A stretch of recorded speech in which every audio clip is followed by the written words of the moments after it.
अक्षरशः देवेंद्र फडणवीस साहेबांनी सीएमनी महाराष्ट्र विकायचंच ठरवलंय.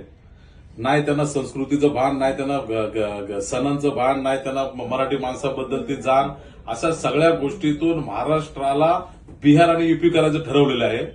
तुम्ही बघितलात बरेच एकनाथ शिंदे साहेबांचे, शिवसेनेचे आणि बीजेपीचे असेच बिनविरोध आले. बिनविरोधी होत नाहीत. ह्यांनी आम्हा पैसा इथं ओतायचं काम चालू केलेलं आहे.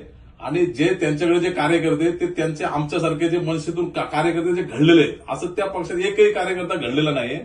यांनी एखादा आमच्यासारखा कार्यकर्ता घडला की त्याला आम्हीच दाखवायचं आणि आपल्या पक्षात ओढून घ्यायचं आणि त्याच्यातून तो पक्ष वाढवायचा. तर भविष्यात हे काय जास्त काय टिकणार नाही.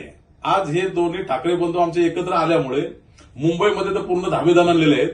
आणि नवी मुंबईमध्ये हे जे काही बलाढ्य तेच तेच तेच तेच वर्षे प्रत्येक वेळेला ते येत आहे. त्यांचा स्वतः नगरसेवक, त्यांचे सून नगरसेवक, त्यांचा मुलगा नगरसेवक, इथं घराणेशाही खूप चाललेली आहे. आणि इथेही पैशाचा जोर पाहिजे एवढं टाकतात, करोडो रुपये टाकतात. आणि हे आता प्रभाग झाल्यामुळं त्यांचं कुठंतरी अस्तित्व संपुष्टात 100% येणार. आणि त्यामुळं आमची आघाडी आता मजबूत झालेली आहे. शिवसेना, उद्धव बाळासाहेब ठाकरे आणि महाराष्ट्र नवनिर्माण सेना यांची इथं युती अशी झालेली आहे की जेणेकरून या प्रस्थापितांना विस्थापित करण्याचं काम हे आमची दोन्ही सेना करणार आहे. आणि त्यामुळे हे घराणेशाही पैशाचे जे वाटप करतात, नवी मुंबईचे अखंड तांडव यांनी माजवलेले आहे. हे 101% मनसे आणि उद्धव बाळासाहेब ठाकरे शिवसेना हे शमवल्याशिवाय गप्प बसणार नाही आहेत. यांची जागा यांना 16 तारखेला आम्ही दाखवणार. नवी मुंबईत अशा कुठल्या सीट आहेत की तुम्हाला विश्वास आहे की या निवडून येतील म्हणून? आज आमचे ऐरोलीचे निलेशभाई बाणखेले हे 2 वेळा आमदारकी लढलेले आहेत आणि त्यांचा प्रभाव त्यांच्या एरियामध्ये भरपूर आहे.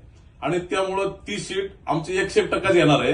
त्याच्यानंतर आमचे जे काही उमेदवार आहेत ते चांगला प्रचार करतायत आणि कदाचित आम्ही 2 अंकी तरी नवी मुंबईमध्ये घेऊ असा मला विश्वास आहे.